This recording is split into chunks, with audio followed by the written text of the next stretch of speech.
बहुत ही इंपॉर्टेंट रहने वाली फ्रेंड। तो चलिए आज के सेशन को हम लोग स्टार्ट करते हैं। और आज का सेशन का फर्स्ट क्वेश्चन है फ्रेंड्स, आपसे पूछ लिया गया है कि 4 ओम और 6 ओम को दो प्रतिरोध को श्रेणी क्रम में जोड़ा जाए और 5 वोल्ट की बैटरी से संयोजित किया गया है। तो 4 ओम वाले प्रतिरोध से कितना वोल्टेज प्रवाहित होगा बताना है। तो इसका राइट आंसर हो जाएगा 2। देखिए 4 ओम और 6 ओम को रेसिस्टेंस है, ठीक है। 4 ओम और 6 ओम को रेसिस्टेंस है। तो R1 प्लस R2 पहले कर लेंगे। तो टोटल R इक्विवेलेंट मेरा कितना आ जाएगा, 10 आ गया, ठीक है। तो हम लोग जानते हैं कि V बराबर क्या होता है, V बराबर IR होता है। तो V का मान मेरा 5 वोल्ट हो जाएगा फ्रेंड, ठीक है। और I के मान हमको निकाल लेंगे यहाँ से। R के मान टोटल कितना हो जाएगा, 10 हो जाएगा। तो I के मान जब देखा जाए तो 5/10 यानी 1/2 प्राप्त होगा। I का मान मेरा कितना प्राप्त हो गया, 1/2 प्राप्त हो गया। जो I का मान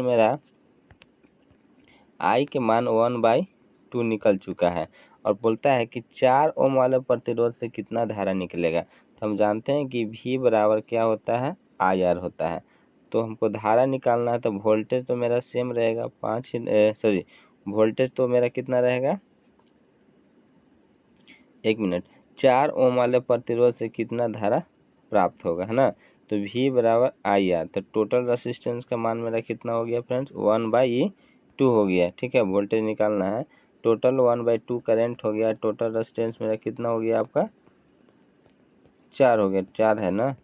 तो ये टोटल कितना हो जाएगा, 2। इसका राइट आंसर हो जाएगा। चलते हैं अगले क्वेश्चन की तरफ। और अगला क्वेश्चन आपसे पूछा गया है कि एक समान प्रतिरोध R के तार यदि 2 समान भागों में विभाजित कर दिया जाए तो प्रत्येक भाग का रेसिस्टेंस कितना होगा, तो R/2 हो जाएगा। अगले क्वेश्चन की तरफ चलते हैं। अगला क्वेश्चन है कि साइक्लोहेक्सेन, है ना, साइक्लोहेक्सेन में कितने कार्बन बंधन तथा कितने हाइड्रोजन बंधन मिलकर सहसंयोजक बनाते हैं। तो फ्रेंड्स आपका कार्बन बंधन 6 रहता है, हाइड्रोजन बंधन 12 रहता है और दोनों मिलकर जो सहसंयोजक बंधन बनाता है टोटल 18 बनाता है। इसे याद रखिएगा। अगला क्वेश्चन है कौन सी बैक्टीरिया पीने और नहाने के पानी में मल प्रशुद्ध के प्रसिद्ध संकेत होता है। तो इंक्लोलाई होता है। क्या होता है, इंक्लोलाई होता है। इसे याद रखिएगा। अगला क्वेश्चन है आपका कि आलू पर आयोडीन के घोल को डालने पर जो हिस्सा आयोडीन के घोल को संपर्क में आता है वह किसकी उपस्थिति के कारण नीला या काला हो जाता है। तो ये स्टार्च की उपस्थिति के कारण क्या हो जाता है, नीला काला हो जाता है। इसे याद रखिएगा। अगला क्वेश्चन है कि एक अवतल दर्पण से 25 सेंटीमीटर की दूरी पर बीम रखा है और 30 सेंटीमीटर की दूरी पर उसका उल्टा वास्तविक प्रतिबिंब बनता है, तो आवर्धन इसका क्या होगा। तो जनरली हम लोग जानते हैं कि आवर्धन बराबर हमारा फॉर्मूला होता है कि -V/U। इस फार्मूला का यूज करके आप इसका आवर्धन निकाल सकते हैं। अगले क्वेश्चन की तरफ चलते हैं। पौधे में गैस विनिमय किसके कारण होता है। तो पौधे में गैस का विनिमय मतलब गैसों का आदान प्रदान रंध्रों के द्वारा होता है, यानी स्टोमेटा के द्वारा होता है। चलते हैं अगले क्वेश्चन की तरफ। अगला क्वेश्चन है कि बुझे हुए चूने पर क्लोरीन की अभिक्रिया कराने पर क्या प्राप्त होता है। तो ब्लीचिंग पाउडर होता है। अगला क्वेश्चन पूछता है कि ब्लीचिंग पाउडर का रासायनिक सूत्र क्या होता है। तो CaOCl2 होता है। क्या होता है, CaOCl2 होता है। इसको याद रखिएगा। कार्बन में कितने इलेक्ट्रॉन कोष मौजूद होते हैं। तो टोटल 2 होते हैं। इसको याद रखिएगा। नेक्स्ट क्वेश्चन है आपका कि किस अभिक्रिया में जल से अविलय पदार्थ बनता है। तो अवक्षेपण अभिक्रिया से। किसमें बनता है, अवक्षेपण अभिक्रिया में बनता है। अगला क्वेश्चन है आपका कि आवर्त सारणी को किस आधार पर व्यवस्थित किया गया था। आवर्त सारणी का टोटल परमाणु संख्या पर अरेंज किया गया है। किसके ऊपर, परमाणु संख्या के ऊपर व्यवस्थित। इसको याद रखिएगा। अगला क्वेश्चन फ्रेंड्स आपका कि पाचन, अंतर्ग्रहण, ना, निष्कासन, शोषण और स्वांगीकरण का सही क्रम क्या है। तो सबसे पहला अंतर्ग्रहण होता है, मतलब उसको हम लोग पहले किसी भी भोजन को अंदर लेते हैं, फिर पाचन होता है, श्वसन होता है, स्वांगीकरण होता है और उसके बाद निष्कासन होता है। तो इसका सीरीज होता है, इसे याद रखिएगा। अगला क्वेश्चन है आपका कि पंचायत राज संस्था को संवैधानिक मान्यता किस संविधान संशोधन के तहत दी गई। तो 73वें संविधान संशोधन के तहत ये आपका पावर मिला है। इसको याद रखिएगा। नेक्स्ट क्वेश्चन है आपका कि A से AIL SAIL authority of India limited की स्थापना कब हुई? तो SAIL authority of India limited की स्थापना 19 जनवरी 1954 को हुई। कब हुई? 19 जनवरी 1954 को। उपनिषद में उप का अर्थ क्या होता है? तो उपनिषद में उप का अर्थ होता है फ्रेंड्स आपका निकट या समीप, इसे याद रखिएगा। नेक्स्ट क्वेश्चन है आपका कि किस राज्य ने ओपन एयर सॉरी एक मिनट किस क्वेश्चन था फ्रेंड कि किस राज्य ने ओपन एयर क्लासरूम प्रोग्राम प्रम शिक्षालय लॉन्च किया है? इसका राइट आंसर हो जाएगा ये आपका पश्चिम बंगाल। क्या हो जाएगा?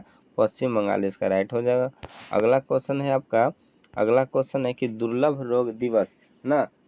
रोग दिवस कब मनाया जाता है? तो 28 फरवरी को मनाया जाता है। कब मनाया जाता है? 28 फरवरी को मनाया जाता है। नेक्स्ट क्वेश्चन है कि घोसी खुर्द सिंचाई परियोजना किस राज्य से संबंधित है?